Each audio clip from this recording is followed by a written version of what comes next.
Okay, bismillahirrahmanirrahim. Assalamualaikum warahmatullahi wabarakatuh.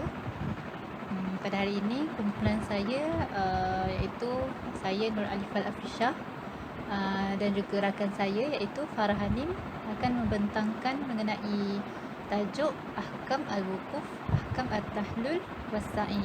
Hukum wukuf, hukum tahlul dan juga sa'i. Okey, seterusnya kita pergi kepada makna Al-Wukuf bi Arafah. Al-muradu min al-wukuf bi Arafah al-muqsi fiha أو وجود الحج في أرض عرفة بالشروط والأحكام المقررة. Okey, maksud wukuf Arafah ni dia berhenti ataupun diam dalam waktu yang tertentu atau berada di padang Arafah walaupun sesaat, bermula daripada gelincir matahari pada 9 Zulhijjah sampailah terbit matahari, terbit fajar pada 10 Zulhijjah. Hukum Al-Wukuf bi Arafah. Al-Wukuf bi Arafah fi al-yawmil at-tasi'i min Zulhijjah ruknun min arkani al-hajj. Okey, wukuf di Arafah ni dia adalah salah satu rukun daripada rukun haji. Berdasarkan sabda Rasulullah sallallahu alaihi wasallam yang bermaksud ibadah haji itu adalah wukuf di Arafah. Siapa sahaja yang mendapatkan wukuf di Arafah, sungguhlah ia telah mendapatkan haji. Jadi sesiapa yang meninggalkannya maka hajinya tidak sah. Kalau menurut Imam Syafi'i pula, wukuf seseorang tu sah selagi mana dia berada di kawasan ataupun wilayah Arafah tu. Tak kira lah sama ada dia dekat tanah luas ke, tanah datar ke, lembah ke, asalkan dia masih dalam wilayah ataupun kawasan Arafah. Jadi hukumnya sah. Jadi para ulama ni bersepakat wukuf sah bagi setiap orang yang ada di wilayah padang Arafah walaupun hanya sekejap ataupun seketika, iaitu mula daripada tergelincir matahari di Arafah sampailah terbit fajar pada hari raya haji, raya korban. Okey, seterusnya wajib al-wukuf bi Arafah syai'an, iaitu wajib wukuf di Arafah walaupun seketika.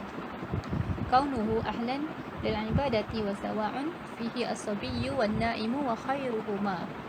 Okey, maksud seketika di sini dia tak kiralah dalam keadaan duduk ke ataupun baring ataupun tidur ke, asalkan dia berada di Arafah masa tu dah dikira sahlah wukuf dia. Wa amma al-mughamma alaihi wa sukranu ikhtalafa al-fuqaha fihima. Tapi para ulama dia berbeza pendapat mengenai orang yang pengsan dan juga dalam keadaan mabuk. Fala yasihu waqafuhuma al-mughamma alaihi wa sukran inda asy-Syafi'i wa Ahmad. Kalau menurut Imam Syafi'i dan juga Imam Ahmad, wukuf mereka ni wukuf orang yang pengsan dan juga mabuk ni tak sah. Wa inda Abi Hanifah wa Malik yasihu. Okey, kalau menurut Abu Hanifah dan juga Imam Malik, wukuf bagi orang pengsan dan juga mabuk ni sah dan dikira cukup. Ma hukmu min waqafa bi Arafah wa huwa la ya'lamu annahu bi Arafah. Okey, apa hukum orang yang tak berwukuf sebab lupa ataupun tidak tahu? Menurut Imam Syafi'i dan juga jumhur ulama, jadi wajib tukar haji dia kepada umrah. Lepas tu harus melakukan perbuatan-perbuatan tersebut dan juga wajib ulang haji dia lagi sekali dengan segera pada tahun yang akan datang. Tapi menurut sebahagian riwayat daripada Imam Malik, tak perlu ulang haji dia untuk ibadat sunat, tapi wajib ulang haji dia untuk ibadat wajib saja, macam masa yang pertama nak buat haji tu. Seterusnya kadar wakaf. Ikhtilaf al-fuqaha fi man wuquf fi Arafah niharan. Hal yujibu alaihi an yajma'u fi wuqufuhu bainal lail wan nahar. para fuqaha ada perbezaan pendapat mengenai orang yang berada di Arafah pada siang hari, dan adakah wajib untuk menggabungkan wukufnya antara malam dan juga siang. Menurut Hanafi dan juga Hambali, wukuf tu harus menggabungkan siang dan juga malam. Jadi kalau seseorang tu dia berwukuf dekat Arafah masa siang hari, masa waktu siang, jadi dia kena menetap dekat Arafah tu sampailah terbenamnya matahari. Dan kalau dia bertolak sebelum terbenam matahari, dia dikenakan dam. Tapi haji dia masih kira sah lah. Sebaliknya, kalau dia berwukuf di malam hari sahaja tanpa melalui siang, haji dia sah dan dia tak dikenakan dam lah. Okey, kalau menurut Malikiyah pula, sama je, wukuf dia harus menggabungkan siang dan juga malam. Jadi kalau macam seandainya dia berwukuf di siang hari sahaja dan tidak berwukuf di malam hari, so haji dia tak sah. Sebaliknya, kalau dia wukuf di malam hari sahaja tanpa melalui siang, dia dikenakan dam sahaja, tapi haji dia sah. Okey, kalau menurut Syafi'iyah pula, menggabungkan siang dan malam tu hukum dia sunnah. So seandainya dia berwukuf di siang hari, lepas tu dia bertolak ke Musdalifah sebelum terbenam matahari, dia tak dikenakan dam. Jika dia wukuf di malam hari pula tanpa siang, wukuf dia dianggap sempurna tanpa perlu membayar dam dah lah. So dalam keadaan bagaimanapun, dalam keadaan apa-apa pun, seseorang tu bila dah berada di Arafah, dia dah dianggap cukup baik lah, dengan walaupun hanya berdiri, duduk ke, memandu ke, tidur, berjaga dan sebagainya, ataupun bahkan kalau dia tu tak tahu pun atau tahu dia di Arafah, semuanya tetap dikira sah selagi mana dia di kawasan ataupun sekitar Arafah.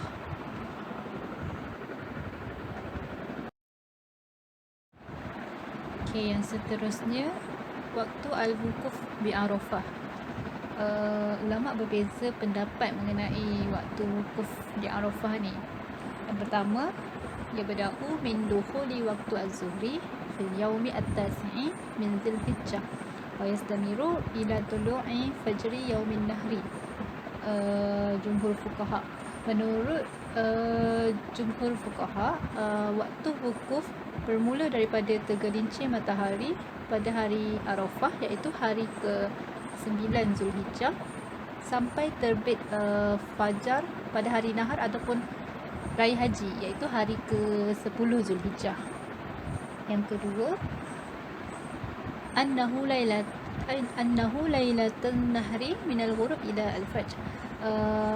Menurut Malikiyah, waktu wukuf tu adalah pada malam hari raya haji, iaitu bermula daripada terbenam matahari sampailah terbit fajar. Kalau menurut Imam Ahmad pula, min tulu'il fajri yaum Arafah ila tulu'il fajri min yaumin nahri. Waktu wukuf bermula daripada terbit fajar hari Arafah sampailah terbit fajar pada hari nahar ataupun raya haji tu, iaitu 10 Zulhijjah. Okey, bagi sunan al-wukuf, iaitu perkara sunat semasa wukuf. Yang pertama, wa yustahabu an yaksaru minal talbiyah. Okey, disunatkan memperbanyakkan bertalbiyah. Yang kedua, wa yustahabu at-takbiru min salati subhi yaum Arafah ila an tusalli al-'asr min akhir ayyam at-tashrik, iaitu sunat bertakbir dari subuh hari Arafah, pada hari Arafah, sampailah asar pada hari terakhir hari-hari tashrik, ayyam tashrik. Okay, yang ketiga, wa yustahabu an yaksaru min ad-du'a'i wa tahlil wa qira'atil Quran.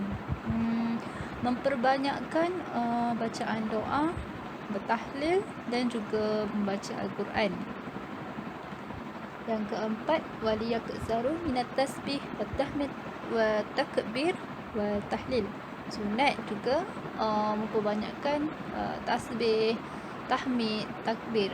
Dan selain tu ada juga perkara sunat iaitu mandi sebelum berwukuf, menyucikan diri daripada hadas dan juga kekotoran, dan juga meninggalkan Arafah selepas masuknya waktu Isyak.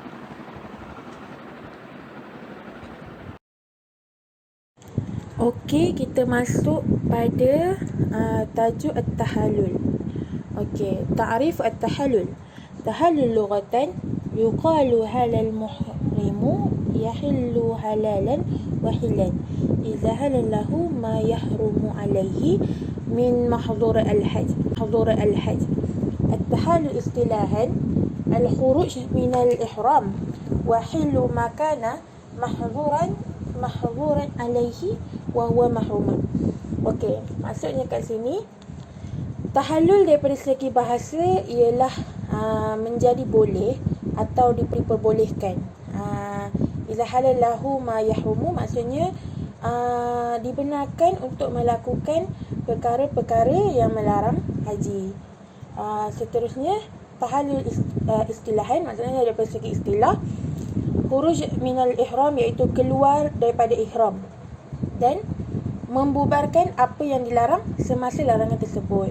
Okey, maksudnya tahallul ni ialah pembebasan kita daripada larangan ihram, ditandai dengan tahallul iaitu mencukur atau memotong rambut sedikit, sekurang-kurangnya 3 helai rambut.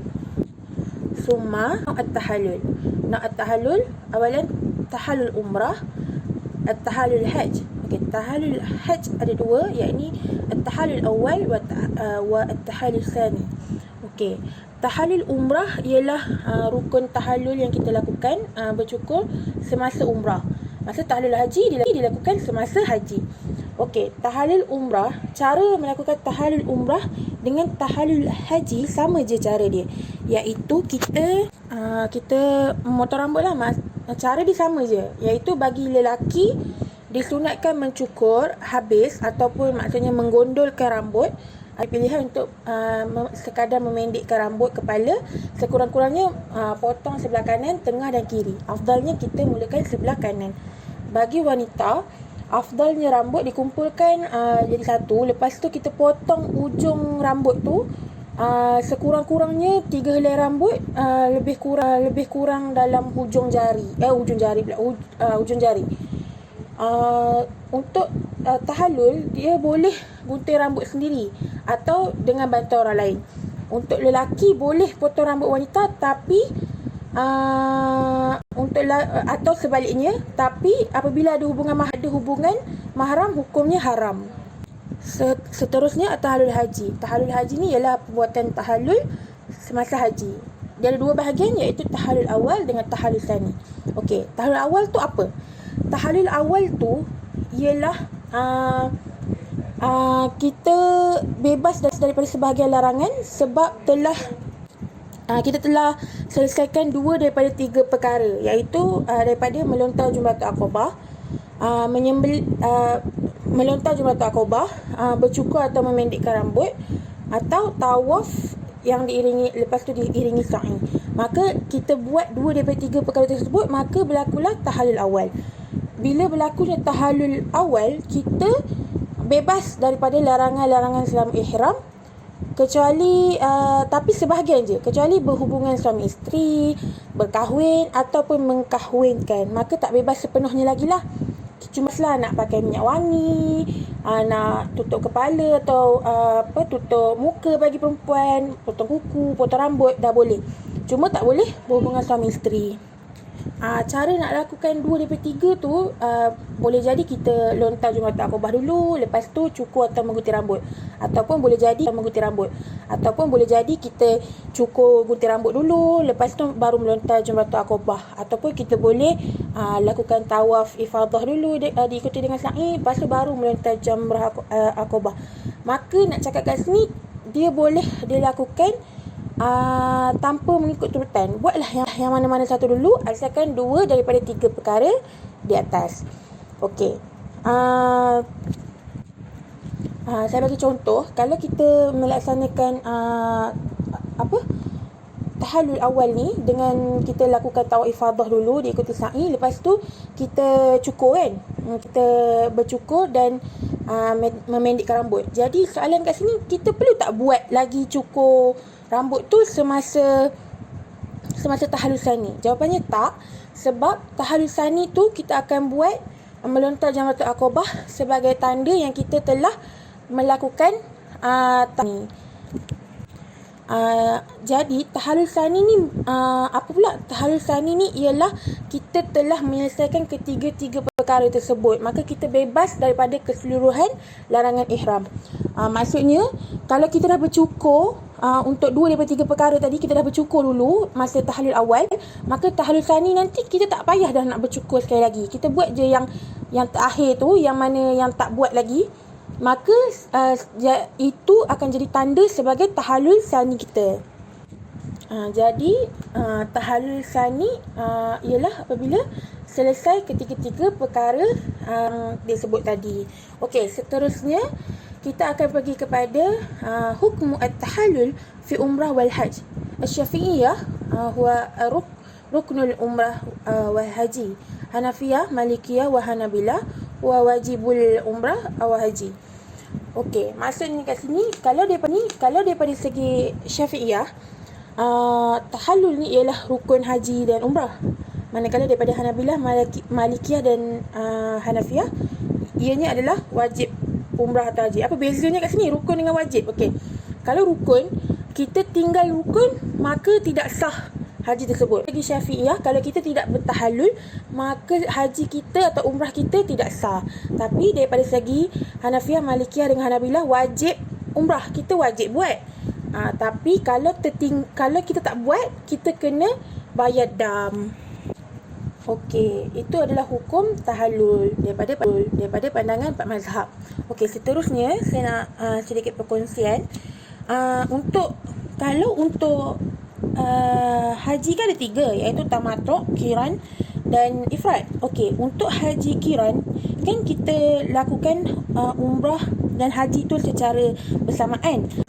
Kita kena tak buat tahallul tu 2 kali? Maksudnya kita buat umrah punya tahallul, lepas tu haji pun nak kena buat tahallul lagi? Jawapannya tak payah, sebab manasik umrah tu akan digabungkan dengan manasik haji. Maka kita buat umrah dan maksudnya tahallul tu sekali sahaja semasa haji qiran.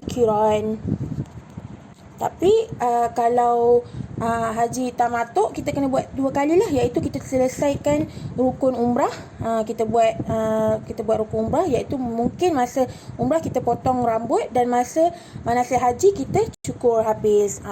Itu saja. Seterusnya masuk pada tajuk as-sa'i. Ta'rif as-sa'i. Awalan ta'rif as-sa'i. Sa'i al-lughatan al-mashyu wal-amru min al-ghairi syadid. السعي بين الصفا والمروة اصطلاحا هو قطع مسافة الكائنة بين الصفا والمروة 7 مرات في نسك الحج أو umrah. Maksudnya sa'i daripada segi lughatan ialah berjalan ataupun berlari, berlari anak. Okey, sa'i baina safa wa marwah islahan ialah sa'i antara Bukit Safa ke Bukit Marwah dalam ruang tu sebanyak 7 kali semasa melakukan ibadah haji atau umrah. Senangnya sa'i ni membawa maksud kita berjalan berulang-alik di antara Bukit Safa dan Bukit Marwah sebanyak 7 kali. Tapi disunatkan bagi lelaki untuk berlari anak, tapi untuk perempuan cukup sekadar berjalan. Summa hukmu as-sa'i. As-sa'i baina Safa wa Marwah ruknun min arkanu haji wal umrah wa huwa mazhabu jumhur min al-Malikiyah wa Syafi'iyah wa Hanabilah wa huwa rabi' qaul at-ta'ifati min as-salaf. Maksudnya hukum sa'i ni, sa'i daripada Safa ke Marwah adalah rukun haji ataupun rukun umrah. yang mana disepakati oleh jumhur, iaitu Malikiyah, Syafi'iyah, Hanabilah. Maka hukum dia, kita kalau hukum rukun ni, bila kita tinggalkan sa'i maka tidak sah haji atau umrah kita. Dia tidak boleh digantikan dengan denda ataupun dam. Memang ianya adalah rukun. Summa syurutus sa'i baina Safa wa Marwah. Syurut awalan isti'abu ma baina Safa wa Marwah. الشروط الثاني الترتيب بأن يبدأ بالصفا وينتهي بالمروة. الشروط الثالث أن يكون 7 أشواط. الشروط الرابع أن يكون بعد الطواف. الشروط الموألة بين أشواط الساعي. Asyurut awal maksudnya memahami apa yang dimaksudkan dengan ruang antara Safa Marwah, Safa dan Marwah. Okey. وهو قطع المسافة الكاملة بين الصفا ومروة في كل شوطة لأن السعي إذا لم يقطعها كاملة سعيه غير صحيح باتفاق فقهاء المذهب الرابعة. Maksudnya ruang tu ialah meliputi keseluruhan jarak antara As-Safa dan Al-Marwah. Maksudnya jika sa'i tu terpotong ataupun maksudnya tak sampai hujung, tak sah satu perjalanan sa'i tu. Jadi perjalanan tu tidak sah. Yang ini adalah kesepakatan ahli hukum dan 4 mazhab. Maksudnya kalau kita lari daripada Safa ke Marwah tu tapi tak cukup jarak ruang Safa dan Marwah, maka tidak sah. Kena ulang balik untuk perjalanan tersebut. Summa asyurutus tsani at-tartib bi anna yubda'u bis Safa wa yuntahi bil Marwah. Maksudnya aturan ataupun tertib yang bermula dengan Safa dan berakhir dengan Marwah. Wa huwa mura'atu at-tartibu fi as-sa'i bihaitsu yubda'u as-sa'i bis Safa wa yahtimu bi Marwah. Maksudnya dimulaikan sa'i itu dengan Safa dan berakhir dengan Marwah. Kalaulah kita lari daripada Marwah ke Safa, perjalanan tu tidak akan dikira. Kita kena buat juga permulaan dia Safa ke Marwah. Maka Safa ke Marwah tu dikira 1, Marwah ke Safa tu dikira 2. Summa asyurut salis an yakuna 7 asywaat. Maksudnya 7 larian. Maka nak buat sa'i tu ialah 7 kali pusingan. Safa ke 1, Marwah ke Safa dikira 2, Safa ke Marwah dikira 3, Marwah ke Safa dikira 4. Jadi pusing kat situ sampai cukup 7 kali. Dia bukan kadang-kadang orang salah faham. Orang ingat sa'i ni Safa ke Marwah 1, Marwah ke Safa dikira 1, baru kira 1. Tak, sebenarnya Safa ke Marwah 1, Marwah ke Safa jadi 2 kali pusing. Maka kita akan bermula dengan Safa dan berakhir dengan Marwah. Summa asyurut ar-rabi' an yakuna ba'da at-tawaf. Maksudnya syarat yang keempat ni, nak sah sa'i ni ialah dilakukan selepas tawaf, iaitu tawaf ifadah ataupun tawaf qudum. Yang mana lepas tawaf terus buat sa'i. Jadi tak adalah kita ikut suka sa'i ni nak buat bila. Yang sahnya sa'i ni adalah apabila selepas tawaf. Syurutu khamisan al-maw'alatu baina asywati as-sa'i. Maksudnya konsisten ataupun kesinambungan antara pusingan pusingan sa'i tu. Jadi ihtilaf ahli ilmi fi ishtirati maw'alati baina isyawati as-sa'i ala qaulaini. Maksudnya ada perbezaan mengenai syarat ni. Ada dua pandangan. Pandangan pertama, al-qaul awwalu la tushtaratu al-maw'alatu baina asyawati as-sa'i wa huwa mazhab Hanafiyah wa Syafi'iyah wa riwayatu Ali Ahmad wa ihtiraru Ibnu Qudamah wa Ibnu Baz.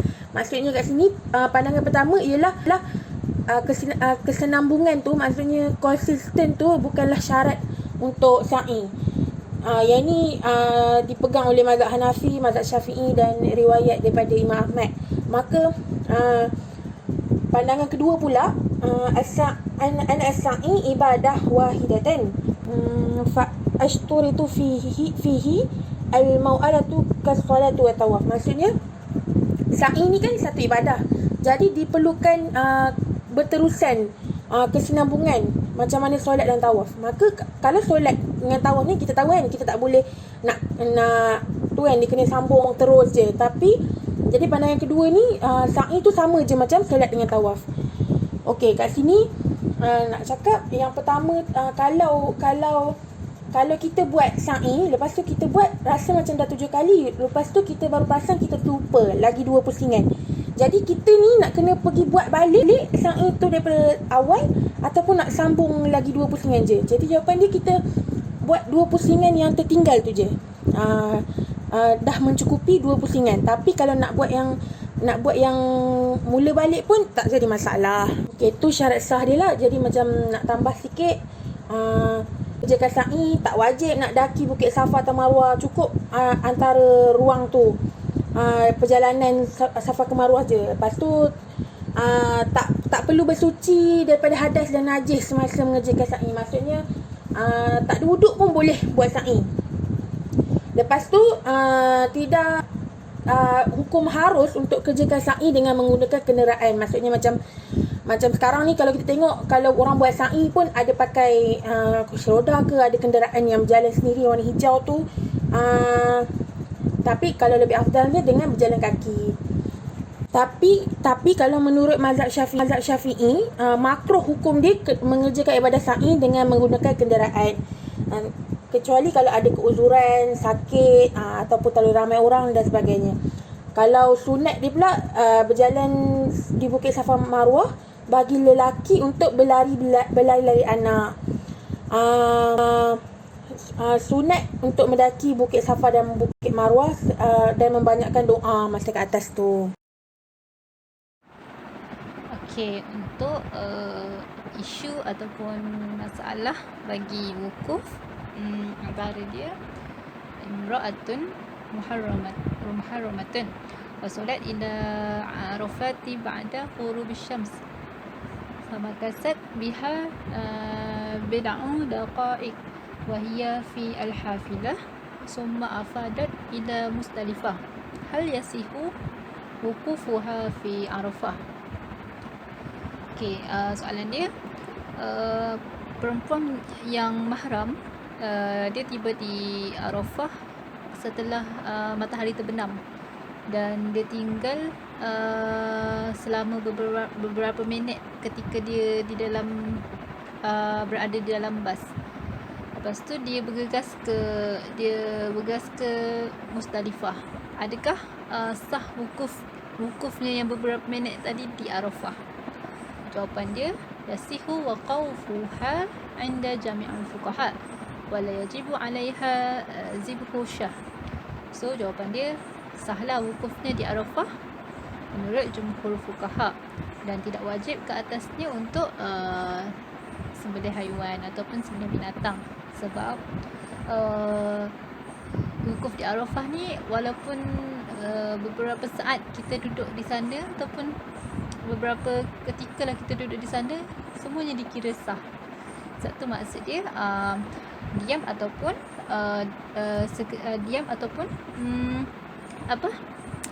berhenti seketika dalam waktu yang tertentu. Jadi hukum dia sah lah sebab dia duduk dalam bas tadi. Summa as-su'alu tsani, ma hukmu as-sa'i lil mir'atu al-haid. Maksudnya, apa hukum sa'i bagi perempuan yang dalam keadaan haid? Jawapan dia, yasihu tas'a wa la ba'sa tas'a wa tatammu umratuha wa hajtuha li'anna as-sa'i la yashtaritu lahu at-taharah. Al-mas'a masyru' lil rijal wan nisa as-sa'i fihi. Apa hukum sa'i bagi perempuan yang haid? Jawapannya, sah haji tersebut dan umrah tersebut kerana sa'i dalam keadaan yang haid tidak mengapa dan tidak rosak umrahnya ataupun hajinya, kerana macam saya cakap sebelum ni, sa'i boleh dilakukan tanpa wuduk ataupun dalam keadaan berhadas. Maka sa'i boleh diteruskan oleh perempuan tersebut. Ini ceritanya kalau situasi perempuan tu datang haid selepas tawaf, maka perempuan tu boleh teruskan sa'i dia, tak perlu tunggu, sebab sa'i tidak memerlukan suci. perempuan tu suci, dia boleh teruskan. Ni sebagai contoh lain, sebagai perkongsian. Andai kata perempuan tu datang haid sebelum tawaf, okey, jadi kalau dah lepas tawaf tak apa, dia datang haid selepas tawaf, sa'i boleh teruskan, maka haji sempurna. Tapi kalau dia datang sebelum tawaf, untuk buat tawaf dia kena dalam keadaan berwuduk. Jadi dia kena tunggu dulu haid dia habis, baru boleh buat tawaf dengan sa'i. Tapi ni kalau dalam situasi haid dia bersambung sampai dia tiba masa dia nak kena balik ataupun penerbangan dia nak kena balik ke negara, maka dibenarkan untuk melakukan tawaf dan sa'i. Cuma perempuan tersebut kena bayar dam atau denda kerana melakukan tawaf dan sa'i itu dalam keadaan haid, dalam keadaan yang berhadas. Maka itu sahaja jawapan. Tapi sa'i memang boleh buat tanpa bersuci. Dalam keadaan haid pun boleh buat. Itu sahaja jawapan saya. Wallahu alam. Terima kasih.